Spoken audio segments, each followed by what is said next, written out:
7. Selamat datang di tahun ajaran baru. Bersama saya dengan Mem Doharni yang mengampu pelajaran IPS kelas 7, 8, dan 9. Nah, tentu siswa-siswi Mem yang baru ini waktu di sekolah tingkat dasar pasti pernah dong belajar IPS ya. Nah, baiklah, langsung kita ke materi untuk pertemuan perdana kita ini, yaitu mengenai ruang dan interaksi antar ruang. Oke, nah pengertian ruang ya, secara teori ruang adalah tempat di permukaan bumi baik secara keseluruhan maupun hanya sebagian yang digunakan oleh makhluk hidup untuk tinggal. Nah, maksudnya di sini ya, menjelaskan ruang itu adalah bagian daripada wilayah permukaan bumi, yaitu daratan dan lautan. Jadi, daratan dan lautan yang ada di permukaan bumi ini sebagian itu digunakan oleh makhluk hidup. Makhluk hidup itu manusia, ya, hewan, tumbuh-tumbuhan untuk beraktivitas ataupun tinggal. Itu maksudnya pengertian ruang secara geografis. Oke, berikutnya pengertian interaksi antar ruang. Nah, interaksi antar ruang itu adalah hubungan timbal balik antar ruang yang memiliki perbedaan karakteristik untuk memenuhi kebutuhan hidup. Nah, di sini yang perlu Mem jelaskan, karakteristik apa sih yang perbedaannya? Nah, seperti itu kan. Nah, artinya perbedaan karakteristiknya adalah mengenai potensi sumber daya alamnya.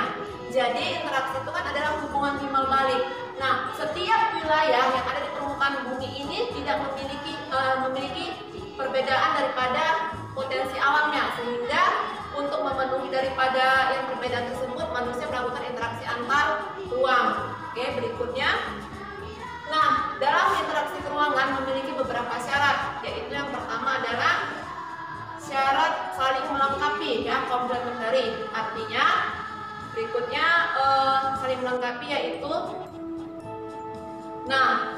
adanya perbedaan sumber daya alam antara satu wilayah dengan wilayah lain sehingga timbul aktivitas manusia untuk saling melengkapi.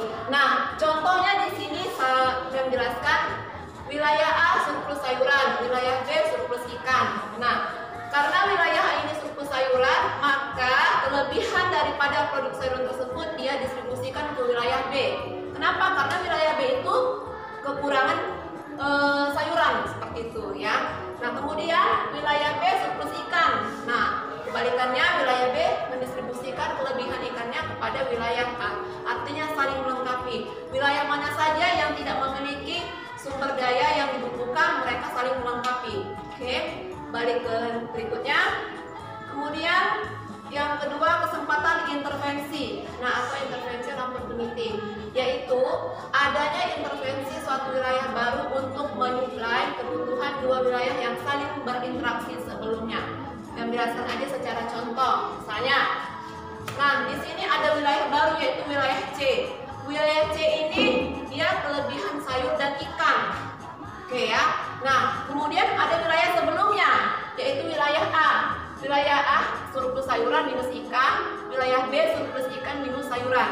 Nah, artinya intervensi yang dilakukan wilayah baru ini adalah mensuplai apa yang tidak dipenuhi dari wilayah A ataupun wilayah B. Ya, contohnya kan wilayah itu dia ada sayuran tapi nggak ada ikan, maka didistribusikanlah oleh wilayah C. Kemudian wilayah B surplus ikan tapi tidak memiliki sayuran, maka didistribusikan oleh wilayah C ke wilayah B, seperti itu. Jadi artinya wilayah C ini ada wilayah baru yang memiliki intervensi atau kekuasaan dalam mendistribusikan semua produk yang tidak dimiliki oleh wilayah-wilayah lain di sekitarnya. Gitu. Oke, berikutnya syarat yang ketiga, kemudahan transfer atau transferability, yaitu kemudahan transfer sangat tergantung pada ketersediaan infrastruktur yang menghubungkan daerah asal dan tujuan. Nah, apa maksudnya di sini? Nah, artinya dalam mensuplai atau mendistribusikan barang-barang tadi ya, ketersediaan infrastruktur itu harus lengkap, harus ada. Contohnya apa? Jalan ya. Bagaimana mungkin produk-produk tadi bisa didistribusikan, bisa nyampai ke wilayah-wilayah yang memerlukan kalau jalan itu tidak dibangun? Seperti itu ya.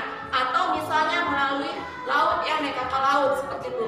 Jadi infrastruktur itu harus lengkap ya, harus memang betul-betul memenuhi dan memadai daripada kebutuhan yang diperlukan wilayah tersebut, sehingga interaksi antar ruang antar wilayah itu dapat berjalan dengan lancar dan mudah.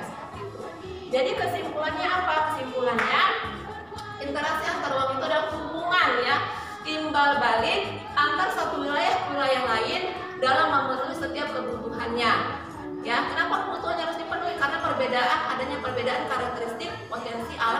masing-masing wilayah, sehingga manusia itu melakukan aktivitas untuk memenuhi daripada perbedaan-perbedaan tersebut.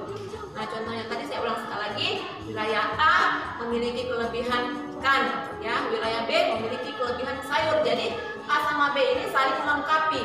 Nah, itulah maksudnya secara simpel contoh daripada interaksi keruangan. Oke, nah selesai pembelajaran kita hari ini untuk siswa kelas 7 mengenai ruang dan interaksi keruangan. Semoga bermanfaat.